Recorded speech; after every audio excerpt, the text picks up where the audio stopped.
Listo. Hola, ¿qué tal? Buenas noches. Vamos a seguir trabajando hoy con Pablo Valera. Vamos a estar trabajando sobre todo esta parte que tiene que ver con lo textual, la macroestructura semántica. Nos habíamos quedado en esta importante parte que has mencionado, que era narración, descripción y argumentación. Entonces, te dejamos los micrófonos para que sigas conversando. Muchas gracias, Laura. Mencionamos los tres grandes géneros del discurso. En primer lugar, la narración, que supone una secuencia temporal de hechos acontecidos. La mayoría de las narraciones son sobre hechos acontecidos en el pasado. Sin embargo, también existen narraciones de los hechos en el presente en el que se están contando, como es el caso de las narraciones deportivas. Y también existen en menor cantidad las narraciones sobre el futuro. Teníamos, por otro lado, la descripción, el modo del discurso, la forma del discurso que busca prescindir del tiempo y que se va a adecuar sus estructuras lingüísticas para enfocarse en un objeto, una persona, un lugar, y por lo tanto vamos a encontrar también ciertas palabras que nos van a dejar muy en claro que se trata de una descripción. Y habíamos hablado, por último, pero no menos importante, que la argumentación en algunos casos tiene la forma evidente de conexión y de encadenamiento de argumentos, de razonamientos, pero que la misma narración, en muchos casos, y lo veremos con la fábula, también se trata de un metacódigo que nos motiva, que nos conduce a un tipo de razonamiento que no es del orden lógico. Y en muchos casos predomina la emoción, especialmente en las narraciones artísticas y literarias. Uno de los pilares, además de que de toda la filosofía, de todo el conocimiento en Occidente, pero uno de los pilares de donde más se ha abarcado, donde más se ha abordado el tema de la narración, que es en teoría literaria y lingüística, es Aristóteles, que estaba pues básicamente enamorado de las tragedias atenienses, ¿no? De las tragedias que escribieron los pues sí, los trágicos, los eh, escritores de la antigua Grecia, Eurípides, Sófocles y Esquilo. Y entre ellos tres, el que más le gustaba a Aristóteles era Sófocles, y por eso escribió uno de los antecedentes más importantes que se llama La Poética, a partir de Edipo Rey, que es una de las lecturas obligatorias en muchos casos de secundaria y de preparatoria. Y en esta poética, lo que Aristóteles propone es el análisis, la escritura de las reglas de composición del poema trágico, sobre todo el poema trágico. Por lo tanto, vamos a tener dos definiciones de poesía y el siguiente gran concepto que es la trama. Por un lado, vamos a tener las reglas de composición y los elementos que componen la tragedia griega en un sentido restringido, pero por otro lado vamos a tener conceptos que se van a adaptar muchos siglos después a teorías literarias y a otras poéticas que abrevan de esta poética, diríamos, clásica griega, y tenemos, por lo tanto, dos definiciones. La poesía como arte, de la que también han escrito pensadores como María Zambrano, y la poesía que se refiere a la composición de un poema particular. Por lo tanto, consecuentemente, vamos a tener dos definiciones de trama. La tragedia, de acuerdo con Aristóteles, se compone de 6 partes cualitativas. Lo que le va a llamar más la atención a este filósofo va a ser cómo la tragedia va a imitar la acción de los grandes hombres, de los héroes trágicos, cómo van a ser acciones particulares, no cualquier tipo de acción, sino acciones que correspondan con este gran género y que En ese sentido, la tragedia recurre a la mimesis, a la imitación de las acciones de los hombres. Aquí hay algunas citas de la poética y en lo que me quiero detener es en el otro concepto junto con el de trama, que es el de argumento. El argumento es más importante para la tragedia que los caracteres. Es decir, que las acciones son más importantes incluso que los personajes. Y por lo tanto, el poeta, es decir, se trata de una prescripción de lo que debe ser el poeta, debe componer argumentos más que metros, pues es quien imita las acciones de los hombres. Le interesa más en ese tono un, una poética prescriptiva y una poética que tenga que ver más con los contenidos que con las formas, que no por ello deja de ser muy formal la poética de Aristóteles. ¿Algún comentario, Laura? Que sería interesante, fíjate, ahorita que estás hablando del argumento, estaba yo pensando en los argumentos lógicos. Fíjate qué Claro, interesante porque además tiene que ver, digamos, con todos los tipos de argumentos que hay, pero sobre todo Aristóteles trabaja la parte de los silogismos, que son tipos de argumentos deductivos. Y me parece que de repente el arte, sobre todo la tragedia, son tiene un objetivo y la estructura es más bien inductiva o analógica más que deductiva. Pues no sé qué nos puedas decir al respecto, qué te lleva a reflexionar. fíjate que tienes toda la razón, porque simultáneamente está el desarrollo de la lógica filosófica y la traducción en específico de argumento sería no solamente una premisa, sino sería ya un encadenamiento que no está exactamente en forma narrativa de lo que habíamos dicho de que este gran macrogénero, macroestructura que es la narración, a lo que va a hacer referencia va a ser un argumento.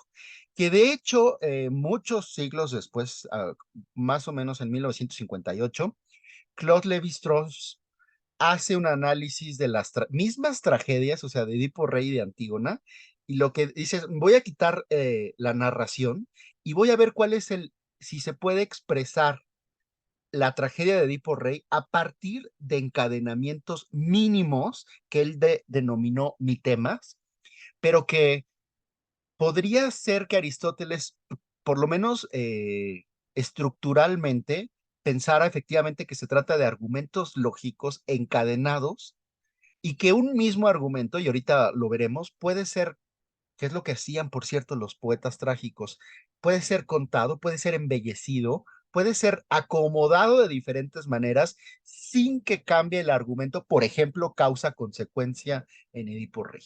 Tienes toda la razón, Laura. Lo cual, por supuesto, nos lleva a, a refrendar que no hay géneros puros, se mezcla narración, descripción y argumentación, pero por otro lado, que los argumentos, si bien son em, más abstractos, también podrían modificarse en el modo de contarlos, a la vez que hay argumentos que son más duraderos que la forma en la que se cuentan, ¿no?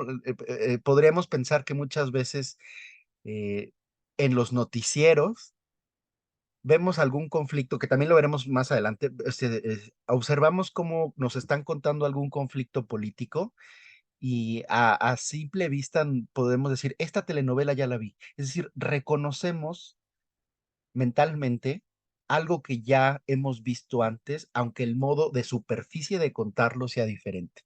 Más o menos eso es a donde apuntabas.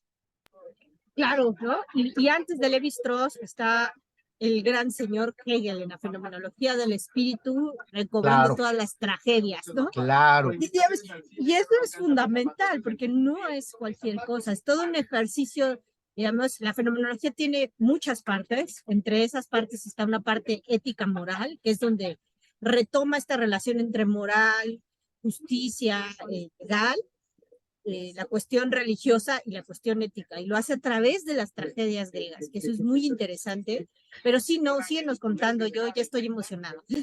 Sí, en la estética Hegel analiza Antígona a través de sus conceptos de tesis, antítesis, que es Antígona, Creón o Creonte, y cómo este conflicto y resolución posterior efectivamente sigue una estructura racional, sin que todo el poema trágico en su totalidad pueda reducirse a la estructura, pero efectivamente ahí está presente, ¿no? Las grandes obras de la literatura podría ser que siguieran esquemas que también nos meten otros problemas, pero esquemas parecidos, similares, lo dejamos anotado así, muy parecidos, similares. No nos atreveríamos a decir ni tú ni yo que son los mismos exactamente. Yo diría estructuras que nos sirven para pensar. Bien, sí, sí, sí, que no, tampoco llegan a ser, pues sí, no se pueden reducir a una ecuación, no se pueden reducir a números. Estoy de acuerdo con eso. Bueno, por último, esta cita que me parece importante, que es el elemento más importante de todos, es la trama. La tragedia es imitación no de personas, sino de la acción y vida, y la felicidad e infelicidad están en la acción y el objetivo es un tipo de acción, no la calidad. Es contundente en esta cita, Aristóteles. Bien, ¿qué es la trama? Lo que me parece más importante destacar es que se trata de una metáfora textil y trama y texto están emparentados con esta red metafórica, hilo narrativo, es decir, se trata de un tejido. Y ese tejido va a ser, siguiendo la argumentación de Aristóteles, el tejido va a ser la disposición de los hechos y las acciones. O sea que los personajes van a ser secundarios y van a estar al servicio, por así decirlo, de estos hechos y de estas acciones humanas. La trama constituye una parte de la historia. No es el equivalente, es una parte menor que la historia. Y se trata, podremos decir provisionalmente que la trama es la manera en cómo se cuenta un argumento. Porque hay varias maneras de hacer tejidos, tú lo sabes muy bien, hay varias formas de componer, pero para poder crear esta diversidad pues sí, de bordados, de puntos, de cómo mover los hilos, se necesita una base que es la urdimbre y la trama va a ser el modo en cómo se acomodan los hilos o los hechos y las acciones en una historia. Y ahí están unos estambres para seguir en esta red metafórica y recordar que texto, del que ya hablamos y definimos en la sesión anterior, eh, el texto son las palabras fijadas por la escritura, pero son las palabras tejidas entre sí. Textum, que es del latín tejido, del verbo tecere, es un tejido lingüístico.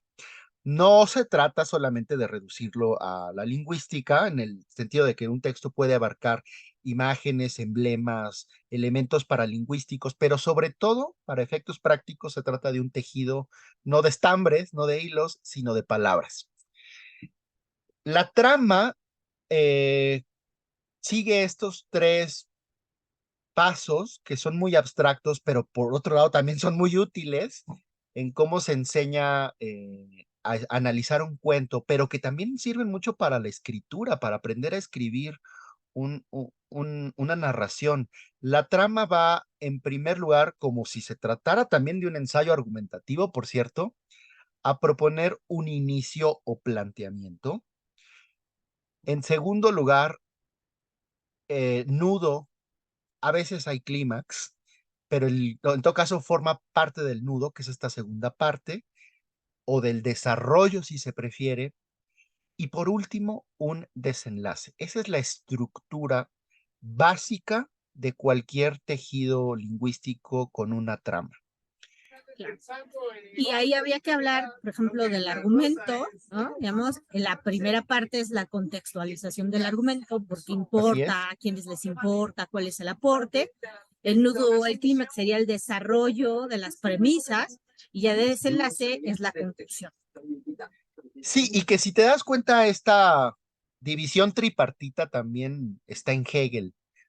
El planteamiento es la introducción de los personajes, la proposición inicial, la tesis, el nudo es el conflicto o la antítesis y el desenlace podríamos identificarlo con la síntesis.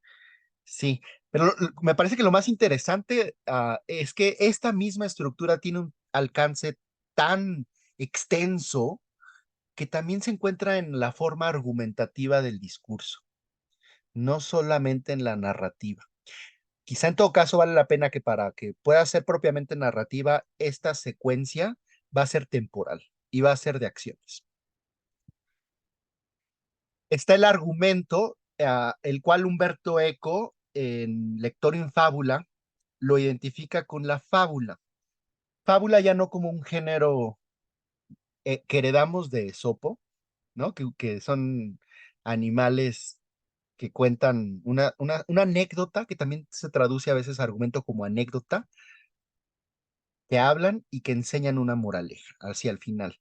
Y que esa fábula es breve, es cortita, y la trama va a ser el modo en cómo se va a narrar esa fábula. ¿Puede existir un argumento fábula sin narración? Creo que esa es nuestra pregunta filosófica. ¿O qué se modifica de este argumento fábula a través de diferentes tramas? Y el concepto story, que Paul Ricoeur lo utiliza porque no es la trama, tampoco es la narrativa, sino se trata de una historia narrada que podría en todo caso, por supuesto, hacer referencia a las cosas realmente acontecidas en el pasado de la historia con mayúscula, perdón, de la historia con minúscula, pero podría no. Y en ese sentido, la story es transversal a la narración histórica, al relato histórico y al relato de ficción. En todos lados encontramos su plural stories, stories de Instagram. Cuéntame cómo te fue cómo te fue ayer, cuéntame qué vas a hacer mañana. O sea, vivimos en un mundo de stories. La palabra en inglés no tiene traducción al español. Claro, y esta story mantiene esta misma estructura, ¿no? Story time de, ¿no? Y ya pones el título, que es la idea principal, ¿no? El punto de partida donde quieres llegar, ¿no? Mi momento más esquizofrénico del día. Sí, pues es que es una necesidad, un hambre de estar contando y de estar recibiendo historias todo el tiempo.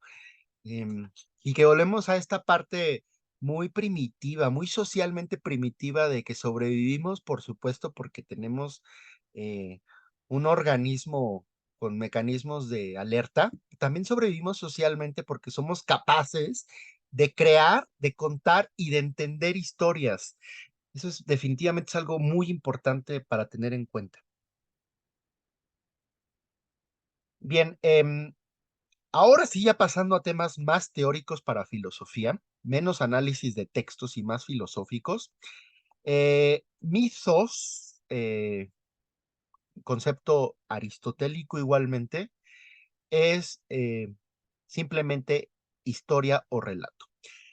Y uno de los primeros, que también hay muchos otros filósofos y teóricos literarios que dividen dos grandes clases de narraciones, las que cuentan lo que realmente ocurrió, a diferencia de, y aquí fíjate la parte que está resaltada, a diferencia de en el siglo V, antes de nuestra era, la poesía trágica, las cosas ya no como sucedieron, sino cual desearíamos que hubieran sucedido. Es decir, aquí hay dos planos, por supuesto que pasan por lo epistemológico, pero que también hay dos planos que pasan por el nivel deóntico, el ser y el deber ser. Es decir, no como, hay cosas que no tienen que ver cómo nos hubiera gustado a ti o a mí, sino cómo realmente son, cómo realmente ocurrieron. Esto está, por supuesto, muy claro en los juicios, está muy claro en la historia, en las pretensiones y las exigencias de verdad del relato de la historia, pero también hay otro lugar para este deseo que tampoco es tan arbitrario, para contar las cosas de otro modo. Está en La Aristóteles famosa, esta división la famosa y justicia poética, ¿no? sí, sí, y en ambos casos recurrimos a la narración. Lo siguiente es nuestro gran cuadro que construimos a propósito de Tzvetan Todorov, que podemos separar estos dos grandes relatos, el relato histórico en la columna izquierda y el relato de ficción en la columna derecha. La primera distinción es cuál es su pretensión, cuál es su objetivo, cuál es su necesidad en la vida de los hombres humanos. Mientras que el relato histórico lo que persigue es la verdad, que no me queda muy claro que sea la verdad, no me queda muy claro si existe, si se descubre, si es una ficción, pero me queda claro que se ha pretendido. Eso es evidente.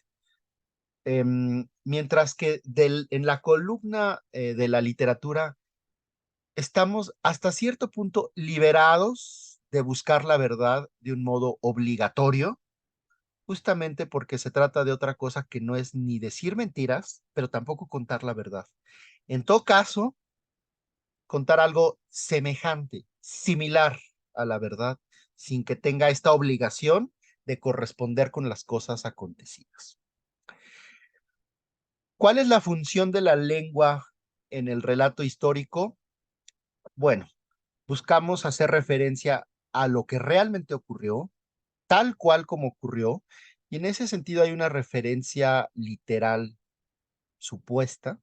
Yo no diría que realmente supuesta, es realmente literal, pero definitivamente es una referencia mucho más literal que la de la literatura, la cual Paul Ricoeur denomina referencia metafórica. Su función es referencial, pero no es cualquier función referencial, es un tipo anómalo, raro, pero por otro lado también presente en muchos lugares como en los juegos. Es decir, podemos ahorita hacer como si, haz de cuenta, como si tú no hubieras dormido, como si tú fueras, vamos a jugar a que a la doctora y al enfermero, ¿no? Em, los juegos infantiles también usan esta referencia metafórica. La forma del discurso en ambos casos va a ser narrativa, por lo tanto van a ser narraciones. Sin embargo, aunque las dos recurren al relato, el régimen enunciativo de la historia es distinto del de la literatura en el entendido de quién es la persona que habla, quién es el narrador, quién cuenta los hechos realmente ocurridos. El régimen enunciativo, de acuerdo con Benveniste, es que la tercera persona distingue el relato histórico. Mientras que en la literatura se permite la tercera persona, pero también hablan los personajes. Habla el zorro, habla el cuervo en las fábulas de Sopo, hablan los personajes en el teatro. Tiene esa permisión de que entre los personajes hablan, sobre todo en la literatura. Los personajes de la historia, pues obviamente son constatables, aunque también tenemos algunos problemas, entre ellos Sócrates y Jesucristo, pero también hay otros que no queda Los muy claro, niños pero héroes.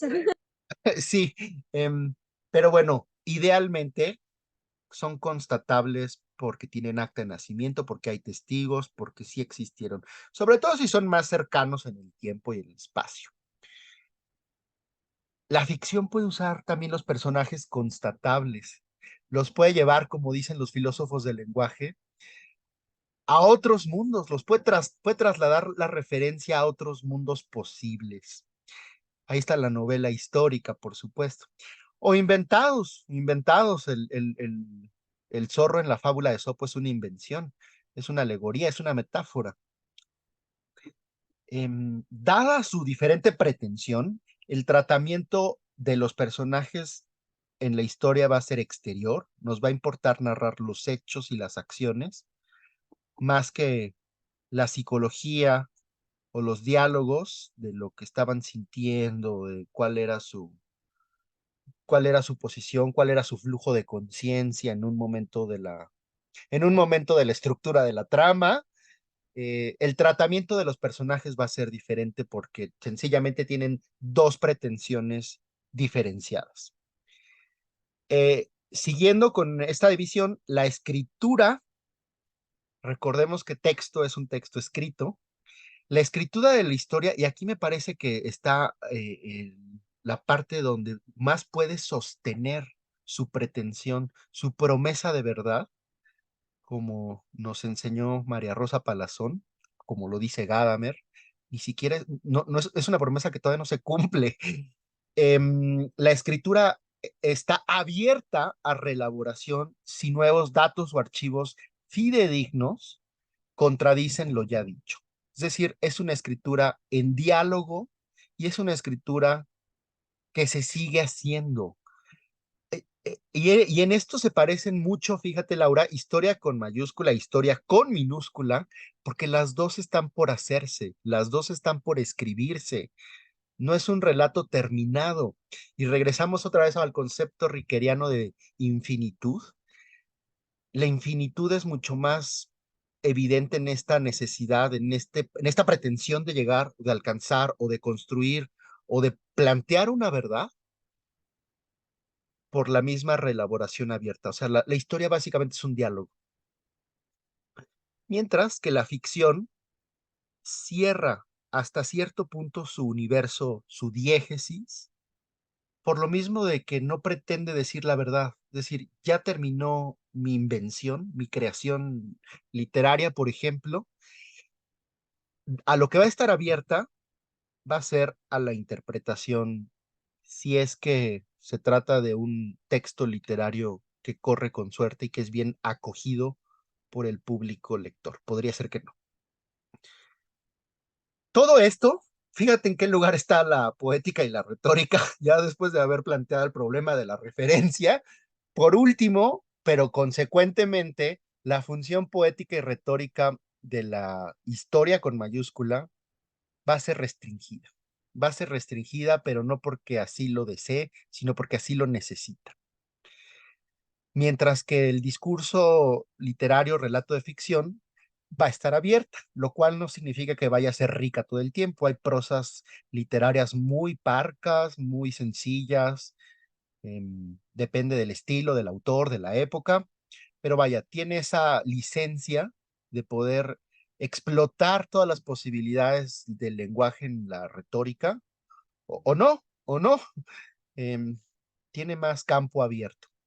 Y por último, la frontera diluida, es decir, aquí estamos haciendo un esfuerzo por separarlas, un esfuerzo importante, pero al final, y aquí viene lo importante, ambas van a recurrir a la ficción, ambas van a recurrir a la invención, a la imaginación,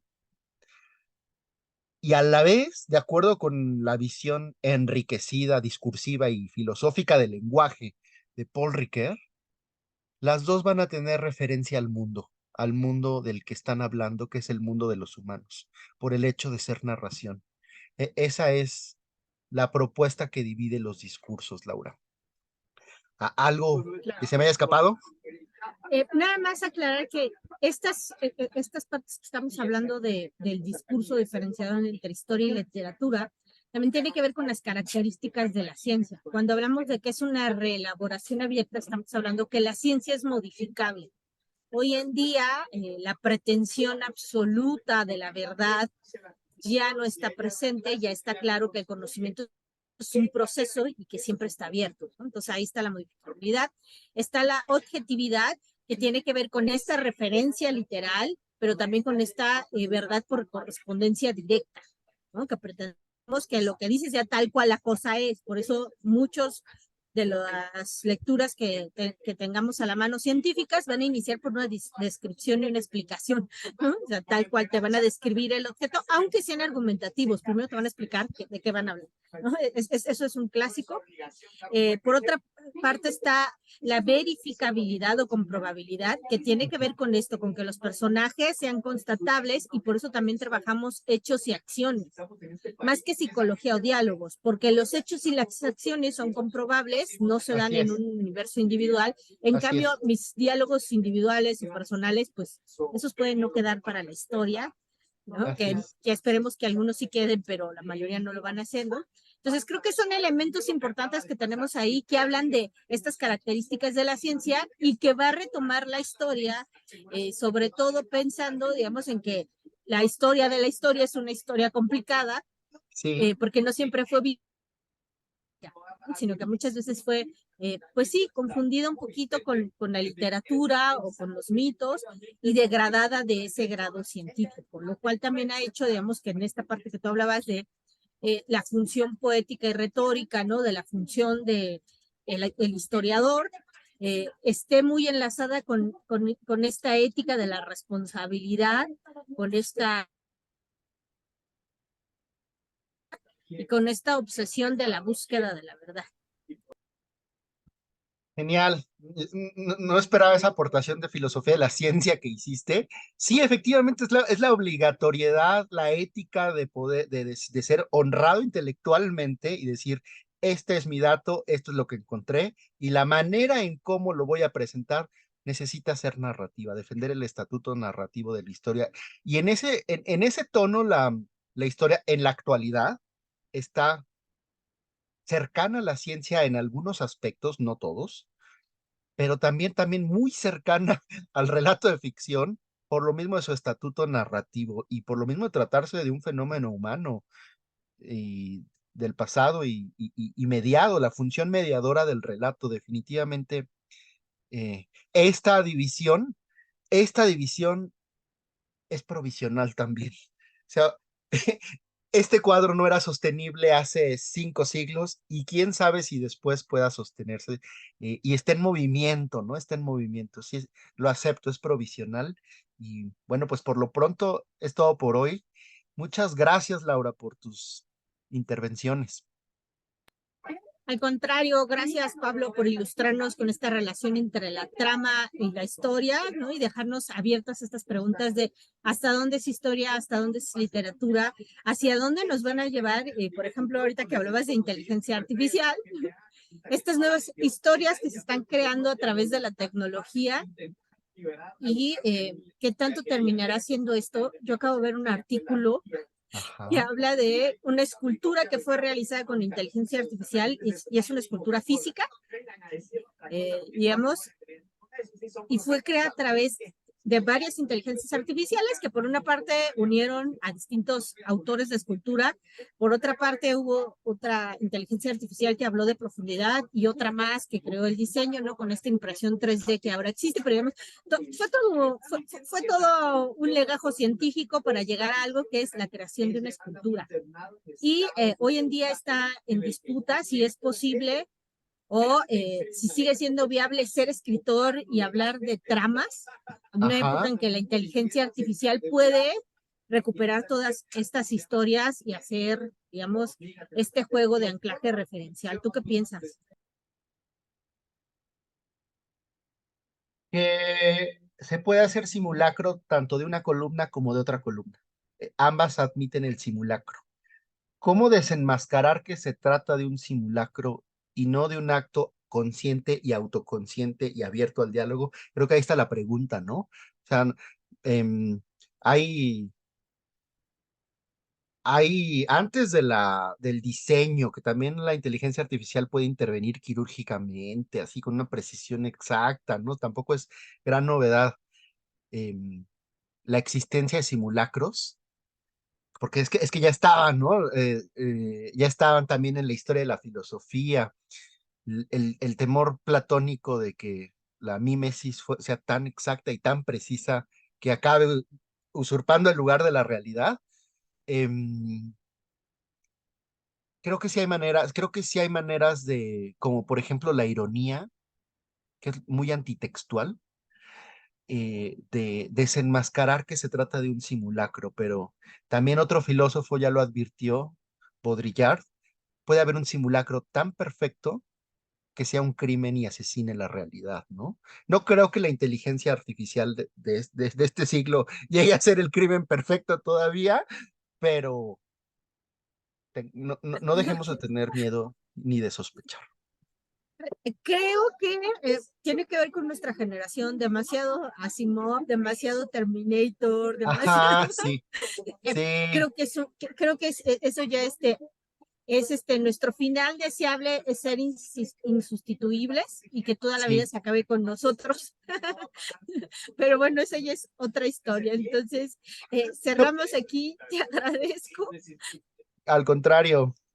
No, pero te iba a decir que, o sea, llegar a este cuadro son muchos años de lectura, de procesamiento y de apertura. Podría equivocarme, o sea, disculpa la vanidad, pero que un programa de IA pueda hacer eso, decir, bueno, después de 15 años de leer a tal autor, esta es mi propuesta, pero podría estar equivocada.